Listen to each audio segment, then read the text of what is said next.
details of an agreement that will see the season played in full.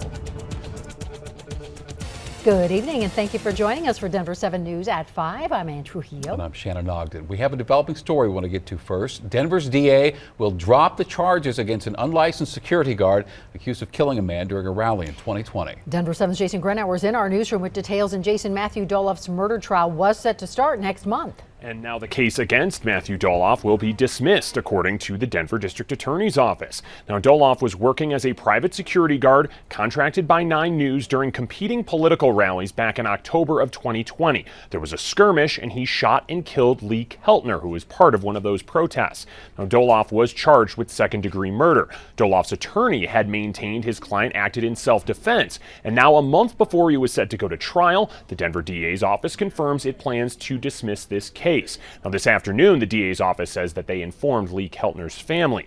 Doloff is scheduled to be in court March 21st. The dismissal could come then. Doloff's attorney and the DA's office declined our requests for interviews. Now, we do have a full write-up on today's developments and a full recap of all of the events that have happened and gone on since that shooting. That's up right now on thedenverchannel.com. Live in the newsroom, I'm Jason GRUENAUER, Denver 7. Jason, thank you. All right, also tonight, cheers all around. The baseball lockout is officially over. MLB and the Players Union have finally reached an agreement that ends this 99-day lockout. Spring training will begin a week from today. The 162-game season will now officially begin on April 7th. And there's a lot in this official agreement, but here are some of the highlights. It includes raising the minimum salary for players. Also, the postseason is being expanded to 12 teams, and the National League will adopt the designated hitter rule. Player uniforms will also now feature advertising. That's for the first time on both jerseys and batting helmets. And with this new opening day, the Rockies' home opener is now Friday, April 8th against the Dodgers. No word yet if that'll be a day or a night game. MLB players can report to spring training tomorrow. That's how excited you are. You know, we might be out of the weather action day, but it certainly was cold this morning. Yeah, making it the coldest morning in a long time. Here's Mike Nelson. Below zero, coldest March morning since 1960. And temperatures are going to be cold again tonight, but at least not that cold. 7 below zero was the low in Denver, as we had some clearing that came into the Denver area early in the morning and brought us the really cold temperatures. Otherwise, it would have been more like zero. -3 at Sterling early this morning as well. And right now, we're only at 18. And if you combine the wind, that's a good thing it's not any more wind than we have. The wind chill is 11 degrees. The skies have cleared out here, but there's still some snow down over southern Colorado. Not much around here. A few flurries do linger up into the mountains. We'll take you up to Loveland Ski Area. You can see that from the top of Chair 9, right up on the top of the divide. In the Denver area, it's a different story. Our skies are clear. But with the snow cover, that means another cold night coming up. So slick streets and sidewalks, pretty likely. The main roads are in good shape. Melting starts tomorrow. Warmer weather over the weekend. We have some 60s coming up in the 7-day. It's getting better. All right. Thank you, Mike. So on this freezing cold morning, though, a widow in Denver was stuck in a freezing cold home. And has had no running water now for nearly a month. So she reached out to contact Denver 7. She's telling her story to Ivan Rodriguez. 11 years ago, one Broomfield woman tells me she received an $8,000 water bill because of a leak in her line she never even knew about. Now the Water Association is demanding payment in full and has cut water off to her home. It's extremely cold. In just 1 month, Judy Loper's life has taken a drastic turn. I bought 2 radiant heaters from Walmart, and they have been heating, and I've shut down 2 bedrooms. And I use the bathroom, my kitchen here, and my living room. Also, she can stay warm since her water was shut off to her home and she hasn't been able to use her boiler. I joined Thornton, the rec center, up here on Holly.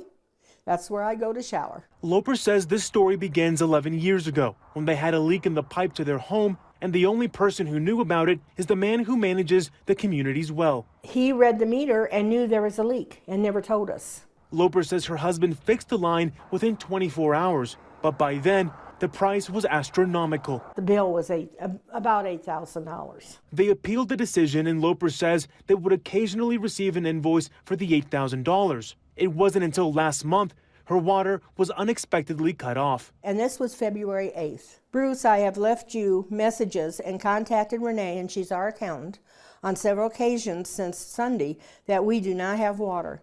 Bruce wrote back, this is demand for payment. Your account with North Washington Water User Association is severely past due. And that's correct. You know, it's 2011. Loper says her attempts to negotiate the price or payments haven't been answered. I need an advocate. I need help. So we decided to give the North Washington Water Users Association a call. Your call has been forwarded to an automated voice messaging system. Like Loper, we haven't heard back either. She's also having to let go of her horses since she can no longer care for them. Devastated. Ivan Rodriguez, Denver 7. And we will be sure to let you know if the Water Association gets back with us and when Judy gets her water turned back on. And if you ever have an issue Contact 7 should look into, just email us at contact7@thedenverchannel.com. A 16-year-old was shot and killed at a hotel in Aurora last night. 4 others were injured. This was the Quality Inn on North Ouray, just south of I-70. Police have 4 people in custody at this hour, all 4 being held for first-degree murder. And Commerce City police are searching for this woman who they say shot another woman during an apparent act of road rage. The victim, who was taken to the hospital, was found in an alley near Kearney Middle School off Highway 36. Police say the women crashed into one another, both got out of their cars, and police say 24-year-old Destiny Edwards then shot the other woman. Edwards is still on the run tonight, and she is now wanted for attempted murder. Ukrainian officials now say a Russian airstrike on a children's hospital and maternity ward killed 3 people, including a child, and 17 others were hurt. Now, Russia's foreign minister earlier confirmed his military was responsible for this attack, but claimed it was really the hospital, a base for Ukrainian radicals. But then hours later, Russia's defense minister said Russian troops were not responsible. Now, back in the U.S., Congress has approved a spending bill that includes nearly $14 billion in humanitarian aid for Ukraine.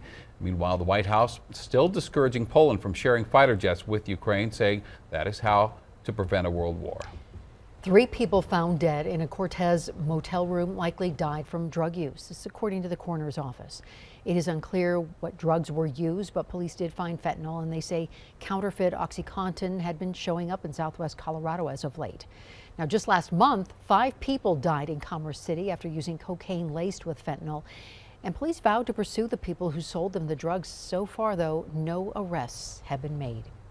In Washington, D.C., calls are growing for the federal government to do more to address this surge in fentanyl poisoning. Many of the calls are coming from parents who only realize the scale of this crisis after it was too late.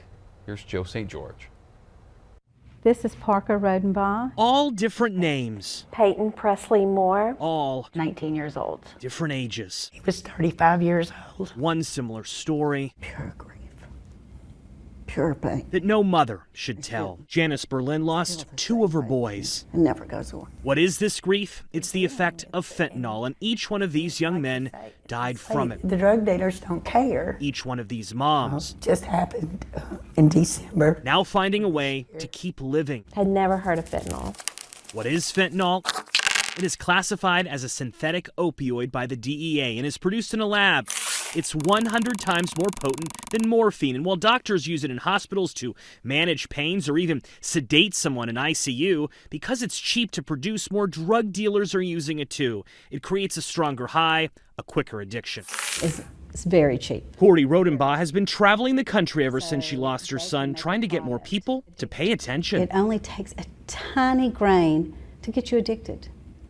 So they're putting it in Percocet, Xanax, anything they can. And that's the point. He was just wanting to have fun. April Brown wants to get across to you parents. Talk to your kids. She says her son wasn't an addict or sought out fentanyl. He was a couple months into college and decided to take a Percocet at a party. It was laced with fentanyl. He died within hours. You know, I experimented in college with certain things. I'm not ashamed to say that.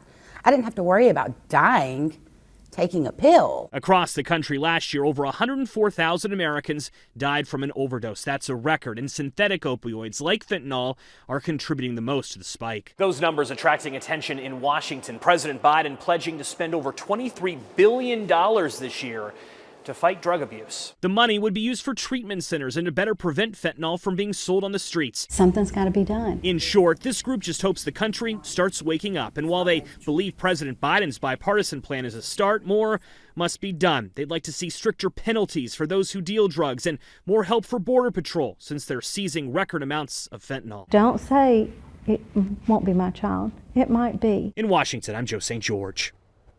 And in Colorado, more than 1,600 people died from drug overdose last year, and nearly half of those involved fentanyl.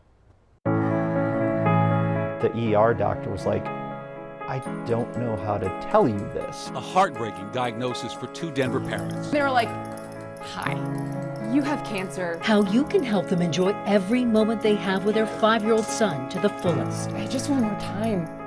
I want to enjoy the time that I have. And Rage Against the Machine. This was about drawing a line in the sand. Redbox is ditching high-tech scanners after getting pushback from artists. People shouldn't have to be worried about having that kind of data collected about them when they go to a concert.